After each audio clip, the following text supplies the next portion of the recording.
માતરમ શિવા તત્પુત્ર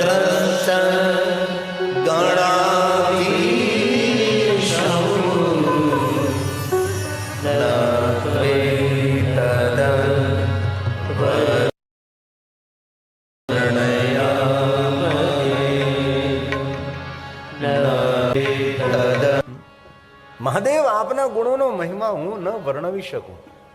કેટલી સુંદર વાત કરે. ભગવાન વ્યાસ બોલે છે, ભગવાન શિવજી આપને વંદના કરું છું, આપને હું પગે લાગુ છું. એ જગત માતા ભવાની મારી વંદનાનો સ્વીકાર કરો. આપના પુત્ર ગણેશજીને હું યાદ કરું છું. અને આપણે સૌ જાણીએ છીએ કે આપણી સનાતની પરંપરાની અંદર ગણેશ આપણા માટે પ્રથમ છે. ગણેશ વગર આપણું કોઈ કાર્ય નથી. આપણા દરેકના ઘરમાં ભગવાન ગણેશજીની પૂજા છે. અન્ય દેવતાઓ ઘરમાં કદાચ ન હોઈ શકે, પણ ભગવાન ગણેશજી તો આપણા ઘરમાં બિરાજતા જ હોય છે. રોજ સવારમાં આપણે ઉઠીને ભગવાન ગણેશને યાદ કરીએ છીએ. ગણેશજીને યાદ કરવા જોઈએ. વિઘ્ન હરનારા છે, આપણું મંગલ કરનારા છે, કાર્યને સફળ કરનારા ગણેશ ભગવાન છે. ગણેશજીનો બહુ જ મહિમા છે. ગણેશ ભગવાનથી કોઈ વંચિત ન રહેવું. કોઈ પણ કાર્ય પ્રારંભે, યાત્રા પ્રારંભે, પ્રવાસ પ્રારંભે ભગવાન ગણેશને ખૂબ હૃદયથી યાદ કરો. ભગવાન શિવના પુત્ર છે ભગવાન ગણેશજી. તેથી ભગવાન વ્યાસે પણ મહાદેવની કથા કહેવી છે, પણ ભગવાન ગણેશજીની તો વંદના કરી છે. જગત પિતા શિવ, જગત માતા ભવાનીની વંદના કરી છે. એક શ્લોકમાં 3 દેવતાઓની વંદના છે. ગઈકાલે આપણે વાત કરી હતી કે રોજ 12 જ્યોતિર્લિંગના નામ લેવા, અને ઘણા ભાઈઓ બહેનોને 12 જ્યોતિર્લિંગ સ્તોત્ર કંઠસ્થ પણ હતો. જેવી રીતે 12 જ્યોતિર્લિંગ છે, એવી રીતે ગણેશજી પણ 12 છે. ભગવાન ગણેશજી કેટલા છે? 12. 12 ગણેશ સ્તોત્ર છે, જે સંકટને હરનાર છે અને મનોકામના પૂર્ણ કરનાર છે. ઘણી વાર કથામાં કહ્યું છે કે અન્ય સ્તોત્ર આપણને કંઠસ્થ ન થાય, કાંઈ વાંધો નહીં, પણ જ્યોતિર્લિંગના 12 નામ, 12 જ્યોતિર્લિંગ અને 12 ભગવાન ગણેશ, આ બંને કંઠસ્થ કરો. થઈ શકે. આપણાથી શું ન થઈ શકે? આપણે ભણેલા ગણેલા માણસ છીએ. ઠીક છે, મોટી ઉંમરના માણસો એ ન કરી શકે, તેના માટે એક વાત અલગ છે. પણ હજી નાની ઉંમરના છે તેમને તો આ 2 સ્તોત્ર કરવા, એક 12 જ્યોતિર્લિંગ, પેલા જોઈને કરવાનું, અને પછી ધીમે ધીમે કંઠસ્થ થઈ જાય. બહુ સુંદર સ્તોત્ર છે. આ સ્તોત્ર છે નારદ પુરાણ, સંકટ નાશન સ્તોત્ર. આ સ્તોત્ર નારદ પુરાણનો છે. પણ અનેક ભાઈઓ બહેનોને મેં જોયા છે રોજ આ સ્તોત્રનો પાઠ કરે, જેની અંદર 12 ગણેશ છે. ગઈકાલનું લેસન આપણું 12 જ્યોતિર્લિંગનું, આજનું લેસન આપણે આ 12 ભગવાન ગણેશ. 7 દિવસના 7 નિયમો લેવો આપણે, એટલે એટલું તો કથા દરમિયાન આપણે કરતા થઈ જઈએ. અને થઈ શકે છે. આ દુનિયામાં બધાને 24 કલાક મળે છે, 25મી કલાક કોઈને નથી મળે.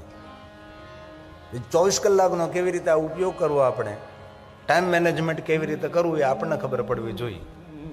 સવારમાં ઉઠીએ ને સાંજ પડે કેટલી કલાક સૂવું, ને કેટલી કલાક નાવું, ને કેટલી કલાક ખાવું, અને કેટલી કલાક પંચાયતમાં ન હોય તો પણ પંચાયત કરવી.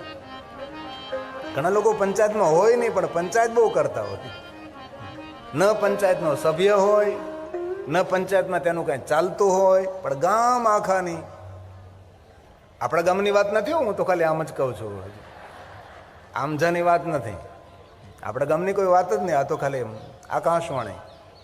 પ્રણમ્યમ શીર્ષા દેવ ગૌરી પુત્ર વિનાયકમ, પ્રણમ્યમ શીર્ષાદેવ, નમન કરું છું મસ્તક ઝુકાવે. પ્રણમ્ય એટલે પ્રણામ કરવા, શીર્ષા એટલે મસ્તક ઝુકાવવું. દેવમ ગૌરી પુત્ર, ભગવાન ગણેશજી મારી વંદનાનો સ્વીકાર કરો. સુંદર સ્તોત્ર છે. તમે પાઠ તો કરજો. આમાં કહ્યું 6 મહિના જે પાઠ કરે ને, 6 મહિનામાં તેના જેટલા કાર્યો હોય એ બધા ધીરે ધીરે કાર્યો પૂર્ણ થવા લાગે. મહાત્મા કહ્યું આ સ્તોત્રની અંદર રોજ એકાદો સ્તોત્ર તો આપણે લેશું જ ત્યાં, ભાવ से और आदर के साथ. प्रणम्य शिरसा देवं गौरीपुत्रं विनायकं भक्तावासं स्मरे नित्यम् आयुः कामार्थसिद्धये। આયુ કામના પૂર્ણ કરે અને સિદ્ધિઓ ના આપે. સિદ્ધિઓ એટલે આગવી બુદ્ધિ. સિદ્ધિ એટલે એવું તમે ન સમજો કે સિદ્ધિ એટલે કોઈને ફૂંક મારીને ચકલી બનાવી દઈએ, ફૂંક મારીને કોઈને કાગડો બનાવી દઈએ. માણસને કાગડા બનાવવાની જરૂર નથી, માણસ કાગડા જેવો જ હોય, એમને કાગડો બનાવવાની જરૂર નથી. એટલે આને આપણે સિદ્ધિ નથી કહેતા. સિદ્ધિ એને કહે છે કે આગવી બુદ્ધિ. જીવનમાં મારે શું કરવું જોઈએ, મારી પાસે જીવનના કેટલા વર્ષો રહ્યા છે, અત્યારે હું 10 વર્ષનો છું તો 15 વર્ષ પછી મારે શું કરવાનું છે, 20 વર્ષ પછી મારે શું કરવાનું છે, હું 50 વર્ષનો થઈશ ત્યારે હું કેવો દેખાતો હોઈશ, એ સમય મારે કઈ રીતનું મારું જીવન હોવું જોઈએ. આગવી બુદ્ધિ. આવી રીતે જ કરવું જોઈએ, આવી રીતે ન જ કરાય, એને સિદ્ધિ કહેવાય છે. સિદ્ધિ એટલે કોઈ જાદુ નહીં. તેથી સિદ્ધિ શબ્દ આવતો એવું ન સમજો કે સિદ્ધિ એટલે આમ કોઈના પર હાથ મૂકે ને આમ ભગવાનના દર્શન થઈ જાય ને આમ નજર કરે એટલે લોટરી લાગી જાય, ઇનામ લાગી જાય. એવી સિદ્ધિની વાત નથી. સિદ્ધિ એટલે દિવ્ય બુદ્ધિ, દિવ્ય દ્રષ્ટિ અને સિદ્ધિ કહી છે. તો પ્રથમ કોણ છે? વક્રતુંડમ.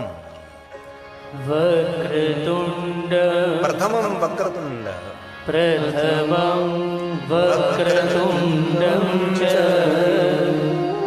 एकदन्तं द्वितीयकं तृतीयं कृष्णपिङ्गाक्षं गजवक्त्रं चतुर्थकं लम्बोदरं पञ्चमं च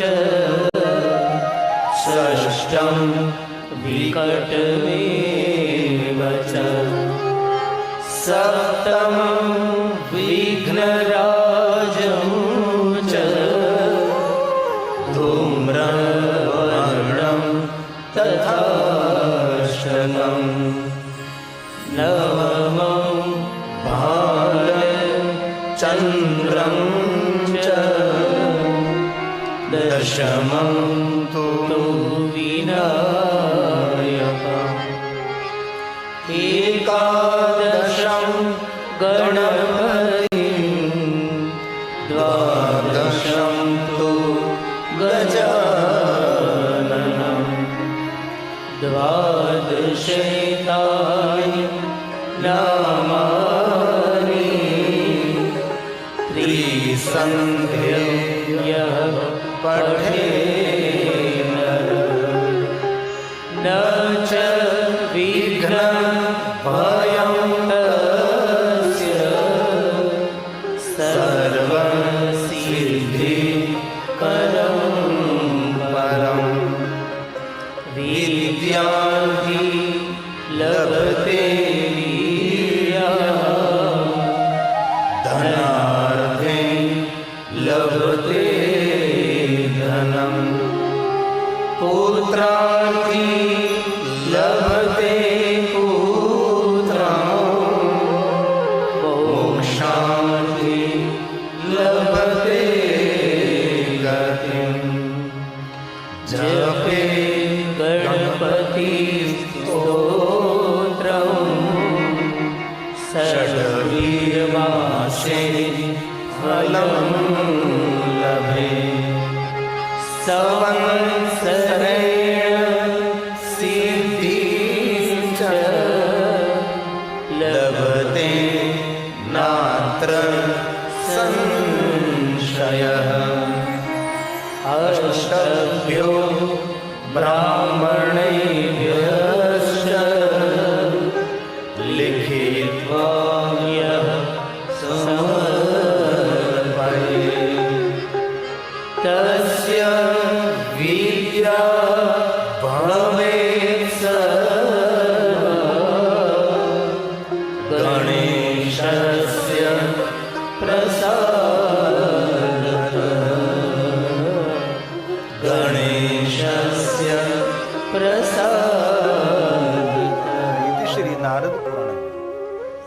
ગણાશન ગણેશ સ્તોત્રમ. થઈ શકે તો જે ભણેલા હોય તેના માટે આ સ્તોત્ર બહુ લાભ કરતા છે.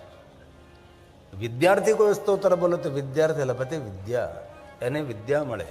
ધન વગરનો માણસ કોઈ બોલે તો ધન નિર્ધન કો દેત સદાહી. પુત્ર વગરનો કોઈ માણસ પાઠ કરે તો પુત્ર હિનકર ઈચ્છા કોઈ નિશ્ચય શિવ પ્રસાદતી હોય. આવા સ્તોત્રોનો મહાત્મ્ય હોય છે. તો ભગવાન મહર્ષિ વેદવ્યાસજીએ શંકર ભગવાનને અને માતા ભવાનીની વંદના કરી. જગતના માતા પિતા છે. આપણે રોજ બોલીએ તમે છે માતા, એ કોના માટે બોલીએ છીએ? ભગવાન શિવ માટે તો બોલીએ છીએ ને. ભલે કોઈ પણ દેવી દેવતાઓની સામે બોલી શકાય છે, એવો કોઈ વિરોધ નથી કરતો, પણ વાત સમજાવવાનો પ્રયાસ કરું છું. આ ખરેખર ભગવાન શિવ માટે બોલાનું છે, મહાદેવ માટે બોલાનું છે. આપ રામની સામે, કૃષ્ણની સામે, દેવી દેવતાઓની સામે બોલી શકો છો, પણ આપ ગંભીરતાથી જોઈએ તો આ ભગવાન શિવ માટે કહેવાનું છે. અને આપણે સૌને કંઠસ્થ છે, આપણા બાળકોને પણ કંઠસ્થ હોય જ ને. એટલું તો આપણે આપણા બાળકોને આવડતું જ હોય ને. આશા રાખું છું આપનું પણ થોડુંક મૌન ખુલે, આપને સુંદર ધ્વનિ वायुमंडल में मिश्रित हो जाए। मेरे साथ साथ संग संग हम गाएंगे भाव से और आदर के साथ। हमें त्वमेव माता च पिता त्वमेव, बोलिए बोलिए, त्वमेव बन्धु च सखा त्वमेव, त्वमेव विद्या द्रविणं त्वमेव, त्वमेव सर्वं मम देव देव। अंतिम पंक्ति में संकेत करे छे कि नहीं? छेल्ली पंक्ति में शू कहे छे? आखरी पंक्ति में शू कह્યું? त्वमेव सर्वं मम देव देव। જેટલા મારા દેવ છે એ સર્વ દેવોના દેવ કોણ છે? ભગવાન મહાદેવ છે. સીધો સંકેત છે કે નહીં? એકદમ સીધી વાત સમજાય જાય છે. મારા જેટલા દેવતાઓ છે એટલા બધા દેવતાઓના દેવ મહાદેવ તમે છો. આ ભગવાન શિવ માટે કહેવાનું છે. અંતિમ પંક્તિ त्वमेव सर्वं मम देव देव। और एक बार त्वमेव सर्वं मम देव देव। ભગવાન મહાદેવ તમે મારા દેવોના પણ દેવ છો. ભગવાન વ્યાસજી કહે છે હે જગતના માતા પિતા હું પગે લાગુ છું. માતા છે પાર્વતી દેવી, પિતા દેવો મહેશ્વર. આપણા સૌની માં પાર્વતી છે. જેની કુલદેવી માતા ભવાની હોય ને, જેની કુલદેવી ઉમૈયા હોય ને, એના પર શિવની કૃપા બહુ વરસતી હોય છે. અનેક માણસોના કુલદેવી ઉમૈયા માતા હોય છે. કોઈની કુલદેવી પાર્વતી હોય છે, કોઈની કુલદેવી ભવાની હોય છે, કોઈની કુલદેવી અંબા હોય છે. સાંબ સદાશિવ, અંબાની સાથે મહાદેવ હું તમારું ભજન કરું છું. સાંબ સદાશિવ, સા અંબા સાથે જે નિરંતર છે, જે એ શિવજીને હું યાદ કરું છું. માતા છે પાર્વતી દેવી, माता च पार्वती देवी, પિતા દેવો મહેશ્વર, બાંધવા शिव સ્વદેશો ભુવનમ ત્રયમ. આપણો કોઈ એક દેશ થોડો છે. ક્યાં દેશની અંદર, ક્યાં દુનિયાની અંદર કઈ જગ્યાએ આપણો અવતરણ થાય? સ્વદેશો ભુવનમ ત્રય. કેટલી સુંદર વાત કરી. स्वदेशो ભુવનમ ત્રણે ત્રણ ભુવન મારા દેશ છે. અને ક્યાં ભુવનની અંદર ક્યારે આપણો જન્મ થાય આપણને શું ખબર છે? ભગવાન વ્યાસજી આવી રીતે ભગવાન શિવ અને પાર્વતીની વંદના કરી છે. અને હવે એમ કહ્યું ન તવે તદ વર્ણયામાય. કોણ ગાઈ શકે? કોણ કહી શકે? અસિદ્ધગીરી સમમ સ્યાત કજ્જલમ સિંધુ પાત. પુષ્પદંત મહારાજ કહે છે ભૂત ઓર ભવિષ્ય કોઈ શંકર ભગવાનને મહિમાને ગાય પણ ન શકે, સમજી પણ ન શકે, સમજાવી પણ ન શકે, લખી પણ ન શકે અને લખાવી પણ ન શકે. આવા ભગવાન મહાદેવજી શ્રેષ્ઠ છે. આ પુષ્પદંત મહારાજે ગાયું છે. હસિત ગિરિ સમમ સ્યાત કજનું સિંધુ પાત્રે. હે મહાદેવ, હે મહાદેવ, હે મહાદેવ. સુરતર વર્ષાખા લેખની પત્રમૂર્વે લિખતી અધિગૃહી દિવસ રાત્રિ લખે. શારદા સર્વકાલ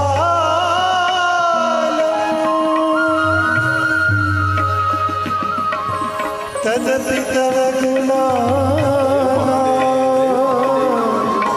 મીશ પારમ નયાતિ મીશ પારમ નયાતિ ઈશ પારમ નયાતિ. બ્રહ્માદિક દેવતાઓએ પણ કહ્યું કે ભગવાન મહાદેવ, અમે તમારો મહિમા ન ગાઈ શકીએ, ન કહી શકીએ. મધુસ્પીતા વાચ પરમમ અમૃતમ નિર્મિતવત. આપનો મહિમા મધ જેવો મધુર છે, મધ કરતા પણ શ્રેષ્ઠ છે, અમૃત તુલ્ય છે, અમૃત સમાન છે. અંતે મેં કહ્યું નહીં નહીં મહાદેવજી, આપનો મહિમા અમૃત સાથેમાં સરખાવીએ તો પણ આપના મહિમાનો અનાદર છે.